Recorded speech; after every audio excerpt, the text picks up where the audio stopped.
personality skill itu tuh kayak kemampuan menggunakan topeng manusia yang mudah baper. Nah, Kayak aku.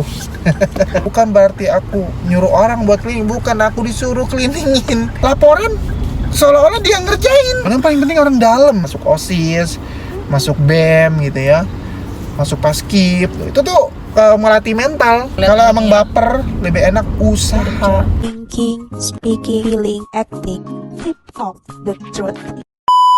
Selama hidup 30 tahun ini, aku baru tahu, Mam, ternyata mencari kerjaan itu gak semudah yang kita bayangkan. Karena kita kan udah pede banget gitu ya, lulus kuliah dengan nilai IPK tinggi gitu ya. Ternyata gak menjamin gitu buat dapat pekerjaan. Cuman karena kurangnya skill, apa ya aku bilang, ini skill tambahan tuh kayak skill relasi, Mam. Skill personality ya. Kenapa aku bisa bilang kayak gitu? Karena percuma kalau kita punya soft skill, hard skill di bidang pekerjaan itu, tapi kalau kitanya tidak punya skill kepribadian ya, itu gak akan bisa bertahan di suatu perusahaan. apa sih dimaksud personality skill? Personality skill itu kayak, aku gak tahu ya kalau secara teoritis, menurut pakar-pakar teori-teori gitu, aku kurang tahu, tapi ini cuman common sense aku aja. Jadi personality skill itu tuh kayak kemampuan menggunakan topeng, menempatkan, bermain peran, role play, skill role play, bermain peran.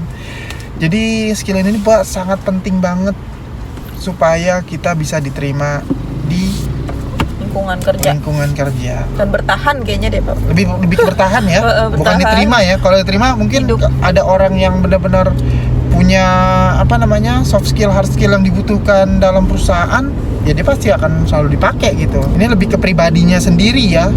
Jadi seorang karyawan tempatkan di tempat yang penuh dengan pressure, penuh dengan tekanan kerja ya, itu bisa-bisa bebannya tuh berat banget, dan yang ada dia bakal gak akan bertahan ya, tereliminasi sama kandidat-kandidat lain, terutama ini nih, manusia yang mudah baper. Nah, kayak aku. nggak bisa udah disepak dan kapan tahu. Aku tuh tipe pribadi yang kalau misalnya aku kan udah kerja baik nih, udah kerja dengan bener, tapi diminta improve supaya kerjaannya itu bisa menjalar ke yang lain-lain gitu, yang seharusnya bukan job desk aku harus kerjain. Oke lah, kayak gitu bisa dipelajarin. Tapi kalau dikasih waktu tenggat pelajarannya minta cepet, terus akunya masih terhambat aja, bisa-bisa aku kayak Gue gak dibayar untuk itu gitu loh. Oh, kayak nggak terima nggak sih? Iya, kayak nggak terima. Contoh. Contoh yang mana nih? Pernah nggak kamu ngalamin itu dulu ketika masih jadi budak korporat? Pernah sih, Mam. Dulu tuh kayak misal tadinya screening CV ya kan, dari screening CV terus masih merambat lagi bikin sertifikat skill, masih bisa lah itu. Terus ngerambat lagi masuk ke bagian ngurusin cleaning. Dari luar job desk. Terus saat itu petugas cleaningnya itu ada pekerjaan yang lain. Jadi aku harus screening calon kandidat, terus cetak sertifikat, ngurusin cleaning juga. Bukan berarti aku nyuruh orang buat cleaning, bukan, aku disuruh cleaningin. Pekerjaan orang cleaning itu yang saat itu tuh lagi melakukan pekerjaan yang lain gitu. Kan nggak kehandle begitu. Ya nggak masuk akal lah. Masuk akal juga, pernah tuh kayak gitu. Nah ini yang lebih parah lagi nih, kalau kita kerja, kita punya jabatan yang sama rekan kantor kita, pekerjaan yang sama, tapi rekan kita itu terlalu mengandalkan kemampuan kita, Mam. Kayak misalnya ngandelin, jadi dia lu bisa ini nggak? Lu bisa ini nggak? Bisa. Tolong kerjain. Terus berapa hari kemudian, ini gue nggak ngerti nih, lu bisa nggak ini bagian ini? Bisa. Dikasih lagi sama dia. Kayak ngerasa kok lu malah nimpalin kerjaan ke gua. Nah kayak gini nih, Mam, kayak misalnya pernah nih kayak gini jadi bentrok, Mam. Aku pernah ributin orang kayak gini. Kok lu begini sih? Gua semua yang ngerjain. Dia kerjanya apa? Nggak ngerti. Kan kalau kita Aku nggak ngurusin saat itu. Kita harusnya bertanya, kita belajar dong sama yang bisa, bukan yang melimpahkan gitu aja. Itu mah sama aja manfaatin, kocak. Makanya itu aku bilang kayak ngerasa kok lu malah ngelimpahin ke gua. Udah gitu ngeselinnya lagi kalau dia bikin laporan seolah-olah dia ngerjain. Padahal kan gue yang ngerjain gitu.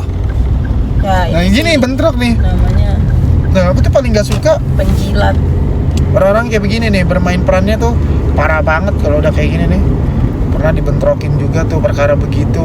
Buat temen-temen, saran aku yang mau kerja itu wajib banget selain punya hard skill dan soft skill, tolong kalau emang mau kerja di bidang organisasi itu dari awal sekolah mulailah belajar skill personality ini dari organisasi di sekolah. Kalau dari SMP, SMA itu ada OSIS ya kan.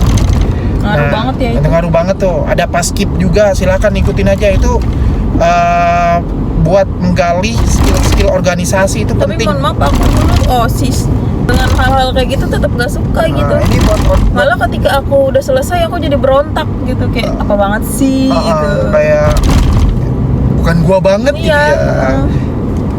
Bilang sih, makanya aku bilang nih buat teman-teman yang pengen banget kerja di bidang corporate, di organisasi itu wajib banget ikutin kegiatan-kegiatan kayak gitu. Nanti kalau kuliah ada namanya UKM ya, unit kegiatan mahasiswa, terus ada juga BEM ya, Badan Eksekutif Mahasiswa.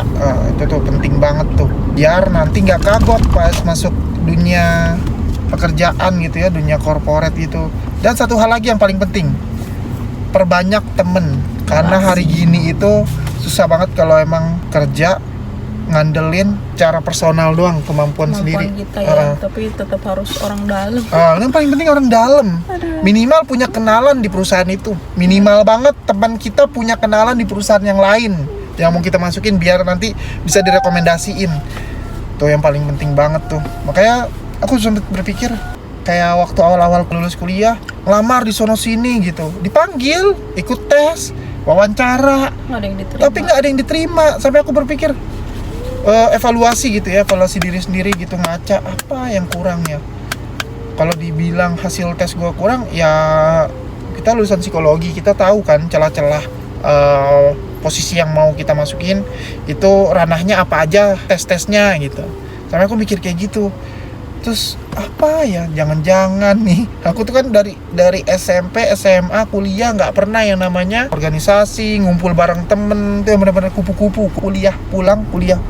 Tapi endingnya lulus kuliahnya pengennya kerja di perusahaan.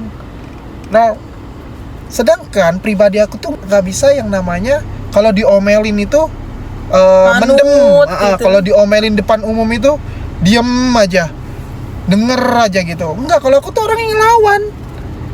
Jadi pernah nih suatu ketika pernah kerja, aku diinstruksiin sama senior aku buat menyelesaikan pekerjaan. Dari awal dia tuh instruksinya A nih. Ternyata pas dicek sama GM, itu instruksi yang diinstruksiin oleh senior aku tuh salah. Alhasil pekerjaan aku tuh semua berantakan, sia-sia. Diomelin depan umum. Sampai aku nggak bisa diam aja. Loh kok salah gua? Jelas-jelas senior gue tuh ngasih taunya kayak begini gitu. Ngomong akhirnya ngelawan, tapi ya saya diinstruksiin sama senior saya tuh begini nih. Udah kamu tuh emang harusnya tuh tanya dulu, jangan langsung kerjain gini. Di situ langsung nggak kerja lagi besoknya. Baper. Nah, karena emang ngerasa emang salah gua, tapi lu jangan semua salahin ke gua lah, dia juga salah. Omelin juga dong ya gitu. Di saat itu GM aku itu ngomelin senior aku, malah tetap fokusnya ngomelin aku. Ngeselin. Nah itu tuh, kalau buat teman-teman yang punya jiwa baper, pribadinya tidak kuat, latih usaha tuh. aja. Nggak, kalau misalnya dia mau tetap kerja di perusahaan, tetap dilatih melalui organisasi-organisasi, masuk OSIS, masuk BEM gitu ya, masuk Paskib. Itu tuh melatih mental. Makanya dibilang zaman kita sekolah dulu tuh, dia ikut organisasi ini lumayan buat kenal banyak temen bla bla bla. Padahal mah lebih ke mental sih menurut aku. Selain punya kenalan senior, lebih ke ngelatih mental. Sebenarnya sih kalau dibilang kenalan senior tuh nggak ngaruh sih Pap.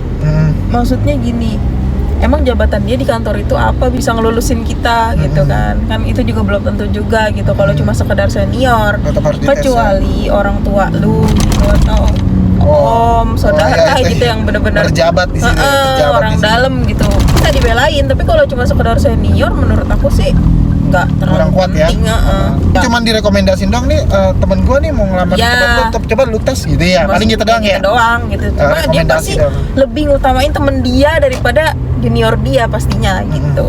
Gitu sih. Jadi lebih ke buat mentalnya aja Buat kalau ikut mental. organisasi gitu. Wajib banget nih ngelatih mental buat teman-teman yang pengen kerja di bidang organisasi perusahaan gitu ya, supaya nggak baper nanti. Nggak Nah, kaget lah lihat kalau ini emang ya. baper lebih enak usaha.